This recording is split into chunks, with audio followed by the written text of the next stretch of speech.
บายดีทุกคนเนาะมันนี่ก็เป็นวันที่6 เดือน 6 2026เนาะ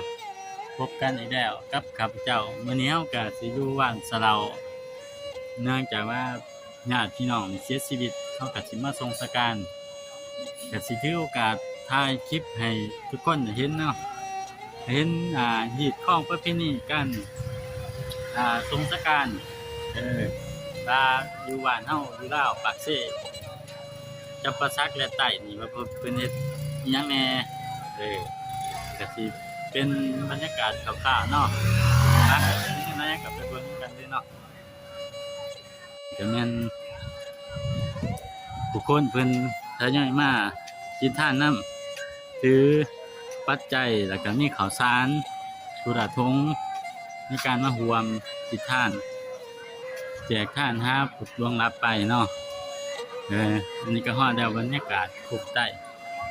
ห้องบ้านหาดสะเลาเป็นเรื่องในดอกเนาะไปเบิ่งกิจกรรมเพิ่นมีหยังแหน่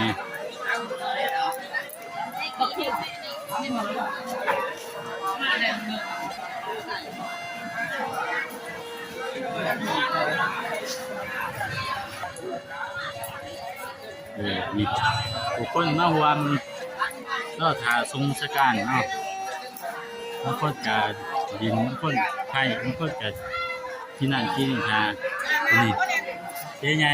เสียใหญ่มาแต่แก้งแล้วก็มาแต่แฮมเอสซี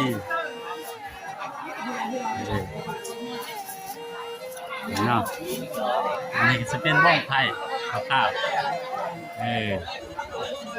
นะทายดีๆหน่อย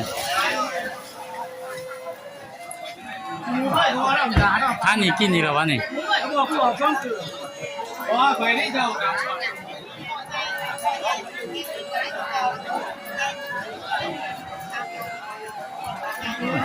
เสียนายหอยยินเรายินว่าเราเย็นทายต้องให้เขาทายนี่เนาะบรรยากาศมันนี่ล้างบ้านมันกาล้างบ้านนี่บรรยากาศที่งานเนาะ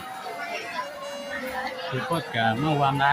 ทุกวันที่เนาะมันจะพวกพวกที่เนาะมันจะพวกมันจะเซ็กกล่องจะมาซักไม่ได้เซ็กกล่องไปเบิ่งล้างบ้านเบิ่งมาเฮ็ดยังกินนี่อันนี้ไม่กลัวมือตำมะฮงอันนี้มือแตงกินเนาะมีแต่ญาติพี่น้องเพิ่นมาซอยกันอันนี้ล้างบ้านนะหนึ่งเขาเป้าไฟก็สิได้อยู่ได้กินกับสิมีแม่กลัวเพิ่นแต่งอยู่คนกินอาจารย์หน้ายังโอ้โหนี่เด้ไม่กวนเฮ็ดเบียกเบิดมือเบิดเคลื่อนบ่ได้อาบน้ำบ่อาบอยู่บ่อาบอยู่อ่ะ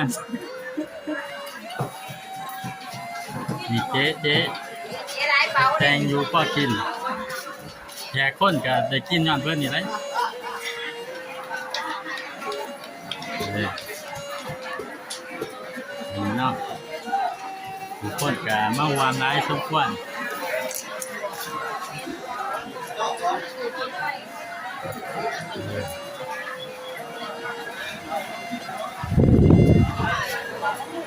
ไปน้องสิไปเบิ่งบรรยากาศที่ภายในงานว่าอยู่บริเวณทางเครื่องเพิ่นเฮ็ดอีหยังแหน่นี่ก็บรรดาตัวผู้ว่าเพิ่นได้บวชแล้วเทียบแต่ถ้าสงสการนี่เสื้อขาวเนาะแต่ว่าค่ำนี่แต่แม่นท่านนี่เพิ่นได้จากไปเนาะเป็นท่านนี่ก็ดอกไปเบิ่งอย่าลืมใน YouTube เด้อระวังสบายดีระวัง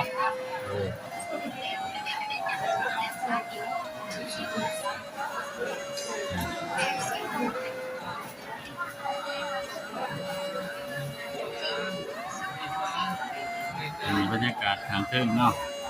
เพิ่นก็ได้มีการบวชจั่วเพิ่มบ่ว่าจั่วหลายๆนี่ข้างนั้นก็สิเป็นไม้ขาวลายที่ไม้ขาวนี่โอ้นะ